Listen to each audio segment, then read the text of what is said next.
Bonjour à tous. Je suis très heureux aujourd'hui de partager avec vous cet évangile de Saint Jean au chapitre 15 où Jésus enseigne ses disciples. Il leur parle d'amour. Mais de quel amour leur parle-t-il quand il leur dit « Il n'y a pas de plus grand amour que de donner sa vie pour ceux qu'on aime ». Sommes-nous prêts à donner notre vie, toute nos richesses pour ceux qu'on aime et peut-être même aussi ceux que l'on n'aime pas? Sommes-nous prêts à mourir pour eux? En fait, je crois que Jésus ne nous appelle pas à ce sacrifice ultime. Il n'est pas le Dieu des kamikazes. Mais alors, de quel amour parle-t-il? Est-ce qu'il parle de l'amour ou de aimer comme on poste un like sur Internet? Ou bien est-ce qu'il parle d'aimer comme on aime le porc au caramel ou la mousse au chocolat?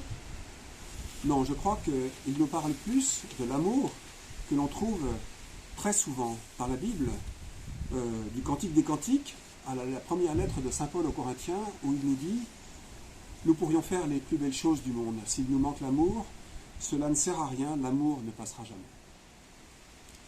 Pour répondre à la question de comment aimer, peut-être est-il une bonne idée de regarder dans la Bible comment Jésus aime, lui.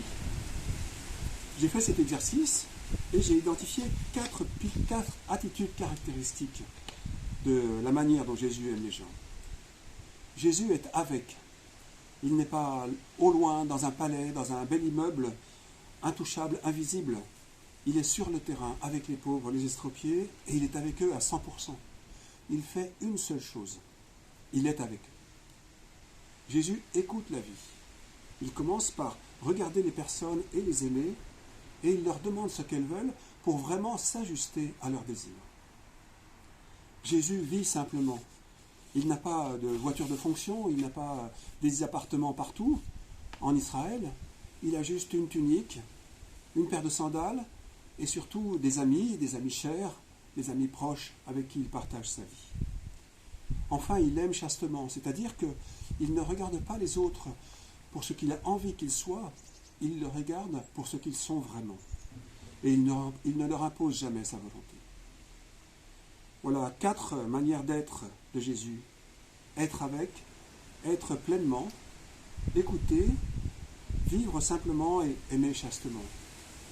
4 attitudes qui nous permettent nous aussi d'avancer sur ce chemin de l'amour qui nous est proposé. Alors à nous aimer les uns les autres, n'oublions pas d'aimer Dieu comme nous le dit le Deutéronome. Aime le Seigneur ton Dieu de tout ton cœur, de toute ton âme et de toute ta force, et aime ton prochain comme toi-même. Avançons ensemble sur ce chemin de vérité et de vie. Voilà ce que je nous souhaite pour ces jours à venir de sortie de confinement où nous réapprenons la vie ensemble. Bonne journée et à très bientôt.